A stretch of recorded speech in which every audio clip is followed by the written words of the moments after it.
Trae. Come on, it's the day with Trae. Pump it up, pump it up. Trae. Come on, come on. With Trae. Pump it up, pump it up. It's the day with Trae. This is the day to gain inspiration, to make a positive change in the nation. We're inviting you to partake in conversation, to raise your vibration. It's the day that we will all celebrate all of our peeps that make this thing elevate. Watch the negative fade away, cause it's the day with Trae. Look at that. Grand Rising, everyone. Welcome to the Day with Trae. I'm your host, Trae Holiday.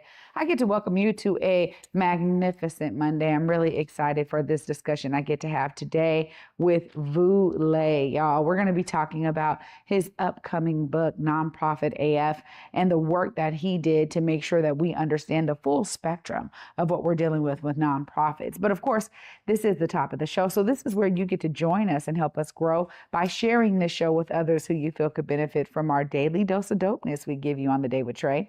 And as usual, if you can't watch us, you can always listen to us anywhere you find your favorite podcast. Just search Converge Media Network and the Day with Trae. You'll find us there.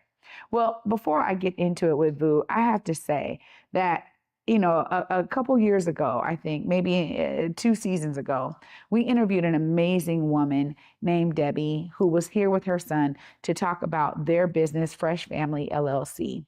And over the course of time, they've had amazing contracts doing hazardous cleanups. Now, OSHA 3 is an industry that often does not have a lot of global majority people in it because they just don't know it exists. And over this weekend, I got to witness her dream come to life, where she was graduating 13 young men who learned not only hazardous cleanups, but they got their flagger certificates. They built a tiny home. They learned how to use a scissor lift and an excavator. I mean, she taught them over the course of this amazing training program that is unique and like no other, so many different skills with their instructors and some of her family members at the helm. And my son, my oldest son, is a part of this cohort. And I was so grateful because not only my son, but both of my brothers and a host of my son's friends all participated in this together. And to be honest, y'all, it was like the most beaming beam of light for my heart to see all of them find something that they were so proud of, excited to do, and do it and learn it together. Even the instructors who have been in this industry for decades talked about never seeing a cohort of young men like this working so well together with their positivity and their amazing connection that they got the jobs done. They learned, they grew with one another, they grew within themselves. And when I tell you that I have to give an amazing shout out to Fresh Family LLC for their work and for their tireless dedication to the community. Oftentimes, we don't get to see these kinds of incredible works, but I'm so grateful that Converge is always working to try to make sure we're shining light on these types of inspiring stories. So shout out to you, Fresh Family LLC, for your vision, for your dedication, and your commitment to growing our community in industries that not only pay them really above a livable wage income. I mean, they are getting paid well, right? But also giving young people a pathway when maybe these other ones just don't seem to fit. And it's a beautiful thing because I've been saying to my son that his friend group is something really, really special to see because many of them have known each other since elementary school and they've grown up together. And now they got to take on this next level of life as a collective. So I had to share that with y'all because it truly inspired me over this weekend. And it was a great reminder of what we can do when we have a focus on not only, our community, but the next generation. How are we pouring into them? So y'all know I was inspired and I want you to be too. But after this short break, up next, we got Vu Le in the building, the author of Nonprofit AF, and we're going to be talking all things this amazing book and the work he's done to pull it all together right after this short break. Stay tuned. You're watching The Day with Trae. We're electric. I feel like the fans can feel that, and we're just going to keep this going. He struck him out! Gino, like he never left Seattle! Keep bringing the energy. We really need it. Let's go. Baseball Cal did it. We show a lot of heart. This team has a lot of fight. You guys have been electric. You guys are the key to this, so thank you guys. In Seattle, it's more than just coffee. It's community. At the station, we brew more than just your favorite cup. We brew connection. From Beacon Hill to Columbia City, we're a space for artists, activists, and everyone in between. A place to gather, create, and simply be. Whether you need a quiet place to work, a lively spot to meet friends, or just a moment to unwind, find your place at the station. More than coffee, it's home. Visit us in Beacon Hill or Columbia City. The Station, where community happens.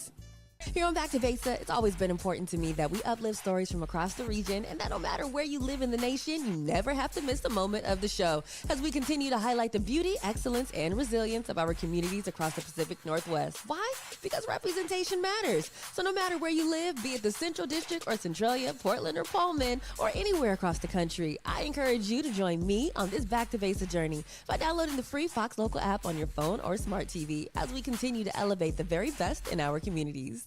Working with Dentroman has been totally different than working with a traditional bank. They're real, and they meet you right where you stand. I was recently funded, and that money has just changed the trajectory of what we're able to do and our output. This has been just more than just funding or a one-on-one connect. It's been an opportunity for us to really grow and connect and build roots within the community. As a small business owner, you need to put your faith into the right people, and they seem like good people to put their faith into. Welcome back, everyone, to the Day with Trae. I'm your host, Trae Holiday. Joining me right now, we got Vu Lei in the building. Hi. Hi, Trae. Thank you for having me. Yeah, Vu, I'm so glad that you could be here. You know, you're talking about a topic that is near and dear to my heart, coming from community-based organizational work, you know, community organizing. And so nonprofit AF, before we get into the book, you know, what kind of work had you done beforehand that said, maybe created the pathway or led you to be like, I need to write about this topic? Yeah, I got a master's in social work, and I've been in nonprofit for probably about 20 years now, running a few nonprofits, becoming an executive director, which is why I've like aged, you know, like 40 years or so. And I realized a lot of the writing about nonprofit is so academic. And I just wanted to write something like, there's a lot of joy and humor in the nonprofit sector. And there's also a bunch of stuff that, you know, we think about, but we don't say. And I really love our sector, and I want us to be more effective. So that's why I started writing about the stuff that I think we need to start thinking about. Well, you definitely have a lot of experience to be able to pour into this topic. And I'm sure that there's layers to this. And so when we think about, first of all, I love the title. Okay, Nonprofit AF, I'm here for it all day. But when we think about these layers, tell us a little bit about what folks can kind of expect from the book. Yeah, well, first of all, nonprofits are really amazing. And I don't think people acknowledge that in society. In the book, I liken nonprofit to like air, whereas other sectors are like food, right? People can see food, so they appreciate food. They call themselves foodies. They take pictures of food and put it on Instagram. But the work that nonprofits do is like air, in which people just don't think about it until they really need it. We don't think about food pantries until we need that. We don't think about senior centers until we may be aging, or our parents maybe, right? We don't think about like all the work that goes behind advocacy for all these rights around all sorts of things until we really need them. So nonprofits are oftentimes underappreciated in the world, and so I just I really want to point that out. And then I also want to talk about like all the challenges that we deal with all the time that's preventing us from doing our work. So the title of the book is called Reimagining Nonprofits and Philanthropy, Unlocking the Full Potential of a Vital and Complex Sector. Nice. Well, I'll say this. For me, there's something really special about being able to, first of all, acknowledge that so much of that work is done without a lot of gratitude. I think even I used to hear it all the time and then say it myself. Oh, thankless work, right? Thankless work. Yeah. And you get to a point where you recognize there's a special relationship between philanthropy and nonprofit work. And so tell us how your book explores that kind of unique relationship. Yeah, there's a chapter on philanthropy. I mean, nonprofits rely a lot on foundation grants and on donations, right? And we've been trained to be very thankful for any donations that's given to us. We've been trained to say, this donor, that we are a vessel for their interest and so on. We should be thankful when they give us any money to do this work. And I think over time, we've kind of lost sight of the fact that like a lot of wealth in this country, for example, has been built on inequitable means like slavery and stolen indigenous land, worker exploitation, environmental degradation, and tax avoidance, right? So we don't ask people to think about these things. And many of these things are like perpetuating the systems that we're trying to raise money to fight in the first place. So if we're trying to reimagine what that looks like, then let's start talking about like where wealth comes from and what is our role. We're great, we're doing amazing stuff, but oftentimes we've become a system to launder the conscience for a lot of inequity. Wow, launder the conscience. I mean, Boo, you're dropping gems right now. And it's interesting because almost anyone who's in nonprofit work understands a lot of these dynamics, but because so many people that work in this sector are driven by their passion, oftentimes there's a personal history or some type of a different type of connection that really guides folks to be in that type of service, right? Servicing other people in that, leading with a service heart. I think the same is happening in, the public sector where, when we're in government, like for me now, I'm like, oh, that same passion that I have for community exists over here because now I'm trying to do it in this other way with these other tools, right?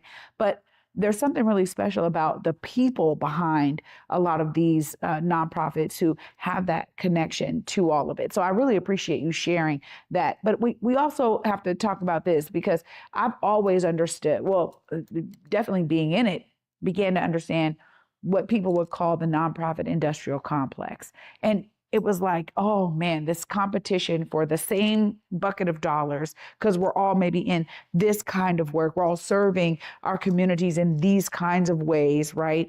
How do you explore that in the book? Yeah, the nonprofit industrial complex is it is complicated. I mean, there's a lot for us to think about.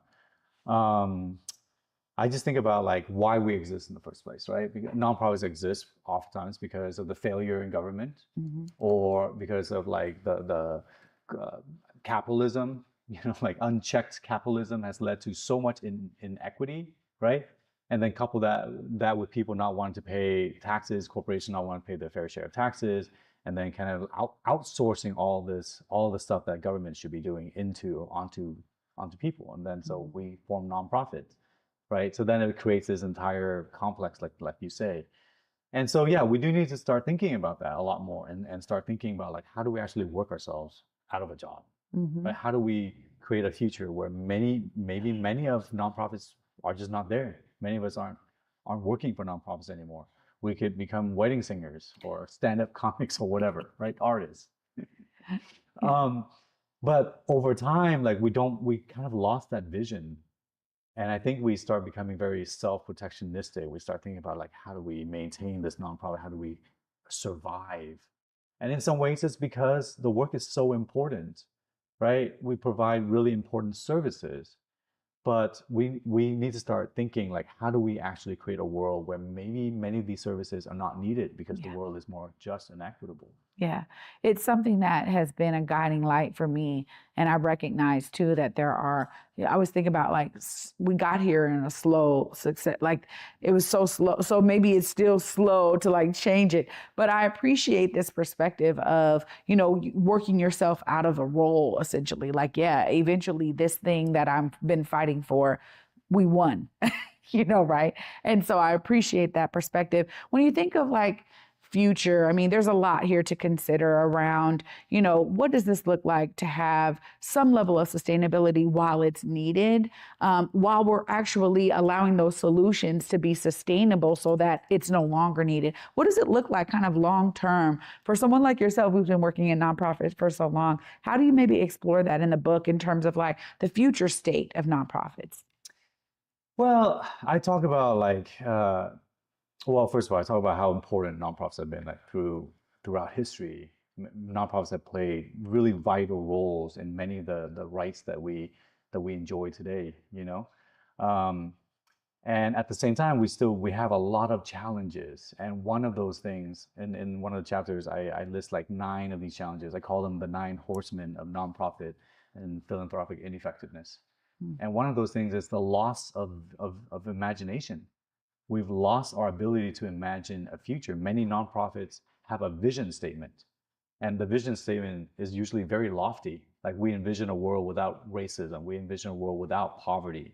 You know, we envision a world where every child matters and has a safe and stable home and so on. Like, these are really wonderful visions. But then, like, harsh reality gets in to the point where after a while, we just don't actually think we can achieve these visions anymore.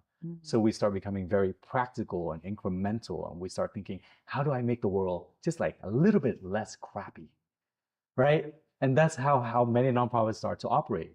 So one of the things I'm encouraging in the book is, like, we need to start reclaiming our vision and reclaiming our imagination, not just for our sector, but for all of society. We start thinking about, like, what kind of world do we have? Like, we would have universal basic income, we would have universal health care and free education, and housing would be like a basic human right. And we won't have, I don't know, I think about Star Trek. I watch a lot of Star Trek, right? And they don't have any more money, right? And there's no more poverty, because they have this vision now where, like, capitalism is just not such a tremendously powerful and destructive force anymore. And I would like us to work towards that vision, and nonprofits and philanthropy has a role to play in. Yeah. Well, you're really encouraging a lot in the book, and clearly you have the lived experience to really be able to pour into these topics in ways that are profound and also rooted in truth. So I appreciate you pulling all of this together. I know the book is not yet released, but I want to make sure that people know how to follow you when it does get released, how to stay connected. I can't wait to have the book myself. I mean, clearly you've really outlined some things that I thought only I was thinking about. Okay, Boo, so I appreciate it. But I got to give you time for folks to get connected to your work and know when it's going to drop. How do they find all that information? Let them know right there. Yeah, thank you, Trae. You can find me on nonprofitaf.com. Also, I have an Instagram account called which is @nonprofitaf. Yeah, and the book will be released on October 14th. Can I say that? Yeah. Okay. Absolutely. Boo, thank you for taking all of your experience and putting it into something that we can all digest, and maybe, just maybe, we can remember to imagine, so we can really reclaim our visions in the nonprofit sector. Thank you so much for being with me today. Thank you, Trae. Wow.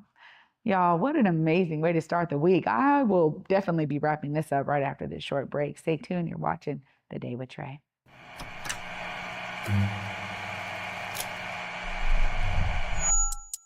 Hello, welcome to Elite Insights with Carlos Humani. We're looking to offer an in-depth look at event production industry through the lens of client experiences and joint successes. The podcast will emphasize guest interviews, focusing on client, discussing their fields, and reflecting on their collaboration with Elite Collective. Again, you're with Elite Insights. Carlos Humani here. See you guys in a few.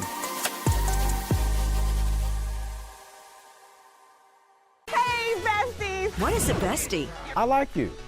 She's fun. It's about to be a good time.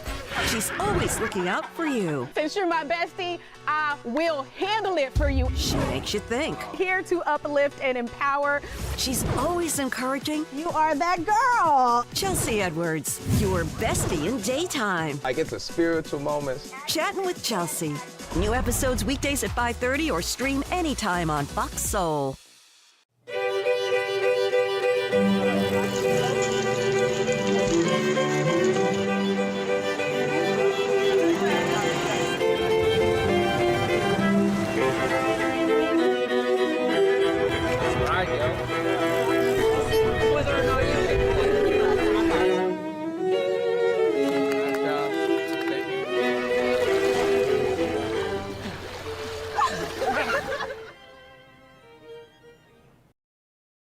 Welcome back, y'all, to The Day with Trae. I'm your host, Trae Halliday. Gotta give a huge shout out to my guest today, Vu Le, author of this phenomenal book, which you can find more information about at nonprofitaf.com, and definitely follow on Instagram at nonprofitaf. Y'all, this for me is such a great glimpse into, a foundational setting of where we are today with some historical context, but also where we need to move forward in the same directions that we need to move forward in. And it's beautiful for me because having such a firm background in community organizing and nonprofit work, I completely understand what Vu was talking about and what he poured into this book. So if you are someone who is trying to figure out, how do we get there? I'm someone who works in nonprofit. I want to learn more. Make sure y'all are ready to pick up that book October 14th when it drops. We need more prolific writings like this that showcase not only where we are, but where we need to go. And I'm excited because I have been saying, as adults, we lose a lot of our imagination. It is so true. And when you surround yourself with young people and children, you recognize how powerful that truly is. So I am all for reclaiming it in ways that allow us to move the needle, y'all. So I'm inspired by the work of Vu, and I want y'all to be inspired too. It's great that he was able to take his years of experience and whittle it down in something that we can all digest.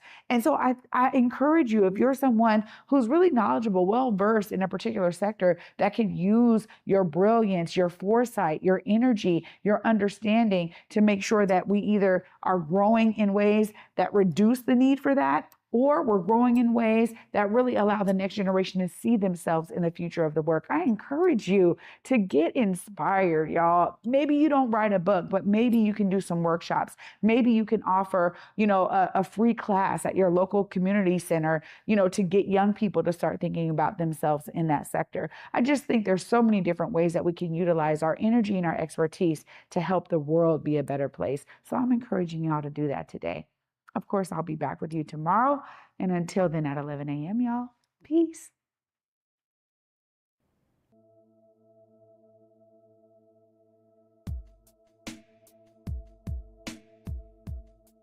Converge Media produces culturally relevant content for Black and urban audiences. Our coverage is raw, transparent, and objective, praised by community leaders, government officials, and residents. Support Converge Media today via Venmo, Cash App, or PayPal at Converge Media.